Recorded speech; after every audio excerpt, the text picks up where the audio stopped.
Hello guys, अहिले चाहिँ म तपाईँहरूलाई के सजेस्ट गर्न चाहन्छु भने यदि तपाईँको ड्रिम डेस्टिनेसन्स युरोपसम्म मात्रै छ भने चाहिँ तपाईँले नेपालबाट चाहिँ ट्राई गर्न चाहिँ खोज्दै हुनुहुन्छ भने चाहिँ तपाईँले डाइरेक्ट टुरिस्ट भिजामा एप्लाई गर्न सक्नुहुन्छ होइन। अनि अब हुन्छ नि त कतिपय साथीहरू अब पहिले म ट्राभल हिस्ट्री बनाउँछु, थाइल्यान्ड जान्छु, सिङ्गापुर जान्छु होइन, मलेसिया जान्छु, चाइना जान्छु, जापान जान्छु, अनि त्यसपछि बल्ल युरोप चाहिँ एप्लाई गर्छु भन्ने तपाईँको सोच त्यस्तो मेन्टालिटी छ भने चाहिँ त्यसलाई एक्चुअली यस्तो साइड राखेर पहिला फर्स्टमै तपाईँले युरोप एप्लाई गर्नुहोस् कि होइन। यदि लाग्यो भने त लागिहाल्यो, तपाईँको लागि बेस्ट भइहाल्यो, राम्रै भयो होइन। अनि यदि लागेन भने बल्ल चाहिँ तपाईँले एक दुईवटा कन्ट्रीको लागि ट्राभल हिस्ट्री बनाएर अनि फेरि तपाईँले एप्लाई गर्दाखेरि चाहिँ राम्रो हुन्छ होइन।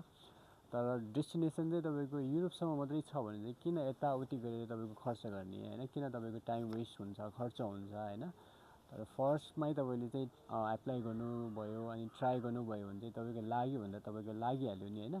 अनि लागेन भने बल्ल अघि मैले भने जस्तै एक दुईवटा कन्ट्री जस्तै थाइल्यान्ड भयो, चाइना भयो होइन, अनि बल्ल अनि दुबईतिर, जापानतिर एप्लाई गरेर बल्ल युरोप एप्लाई गऱ्यो भने चाहिँ तपाईँको लाग्ने चान्स हुन्छ। किनभने पहिला रिजेक्ट हुँदाखेरि चाहिँ फ्रेस पासपोर्ट थियो तपाईँको, अनि पछि चाहिँ तपाईँले एक दुईवटा कन्ट्री ट्राभल गरेर चाहिँ अनि एप्लाई गर्दाखेरि चाहिँ अनि तपाईँको पछि फेरि भिजा आउनु, ओ यो मान्छे चाहिँ यसरी टुरिस्ट जेन्युन टुरिस्ट नै रहेछ, यसरी चाहिँ घुम्ने रहेछ, आफ्नो देश फर्केर आएको रहेछ भन्ने हिसाबले चाहिँ जुन कन्ट्रीमा तपाईँ रिफ्युज भएको थियो होइन त्यही कन्ट्रीमा एप्लाई गर्नु पऱ्यो। तपाईँले फेरि एक दुईवटा कन्ट्री घुमेर आएपछि चाहिँ फेरि एप्लाई गर्नुपर्दाखेरि चाहिँ जुन कन्ट्रीमा तपाईँ सेन्जन कन्ट्री होस् या नन सेन्जन होस्, जुन कन्ट्रीमा तपाईँले एप्लाई गर्नुभएको थियो त्यही कन्ट्रीमा तपाईँले रिएप्लाई गर्नु पऱ्यो कि होइन। म चाहिँ यसरी गएर आएको छु, फेरि म फेरि आउनै चाहन्छु भने चाहिँ तपाईँले एप्लाई गर्नुपर्ने हुन्छ।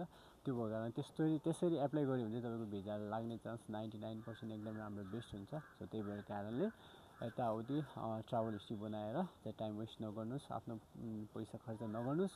तपाईँको ड्रिम डेस्टिनेसन युरोपसम्म छ भने चाहिँ